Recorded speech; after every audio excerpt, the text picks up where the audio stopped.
Bismillahirrahmanirrahim. The curious question about the grave one. Evening, as the sun was setting, a boy named Yusuf walked beside his father after they had attended a funeral prayer at the mosque. Yusuf looked thoughtful, his small hands holding onto his father's as they walked home. "Abba," Yusuf asked softly, "why do we Muslims always bury people in the ground? My Hindu friend told me they burn their dead, and sometimes put their ashes into the river. My Christian friend said they put the body in a box so no animals can touch it. If everyone does something different, then what happens to the soul? And what if a very sinful person escapes punishment because their body is not in the soil?"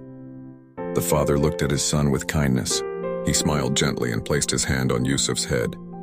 "My dear Yusuf," he said, "that's a very smart question. But let me explain something important. The grave and its punishment or peace is not just about the body, it is about the soul. Think about this. When we sleep at night, our body is lying on the bed. But do you see dreams?" "Yes, Abba." Yusuf nodded. "Sometimes happy dreams, sometimes scary ones." "Exactly," said his father. "Your body is still, but your soul is experiencing something real to you. In the same way, after death, the soul experiences the life of the grave. It doesn't matter if the body is burned, buried, or kept in a box. The power of Allah reaches everywhere. No one can escape Him. We bury because this is the sunnah taught to us by our beloved Prophet. It is the most respectful way that Allah commanded Muslims. Other people have different customs, but Allah will still call every soul on the Day of Judgment, no matter where they were placed, on land, in the sea, even if their body turned to dust. Allah says in the Quran, 'From it, the earth, we created you, and into it we shall return you, and from it we shall bring you forth once again.'" Quran 20:55. Yusuf's eyes widened. So even if someone's body turns into ashes in the river, Allah can still bring them back? "Yes, my son," his father replied firmly. "Allah created us from nothing. Do you think ashes or dust can hide us from Him? No, never. Even if a sinner was buried deep or burned or locked in a box, the soul will still face the truth. No one can escape the punishment or the mercy of Allah. And for the believer, the grave becomes a garden from paradise. For the disbeliever or the sinful, it becomes a pit from hell. This is not about the wood of the coffin or the river or the soil.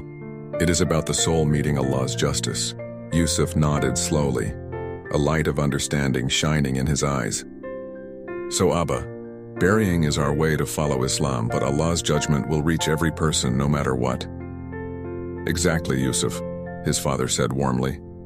"The grave is not just the hole in the ground, it is the unseen world, Barzakh, where every soul begins its next journey. No one can escape from Allah." That night, as Yusuf lay in bed, he thought deeply.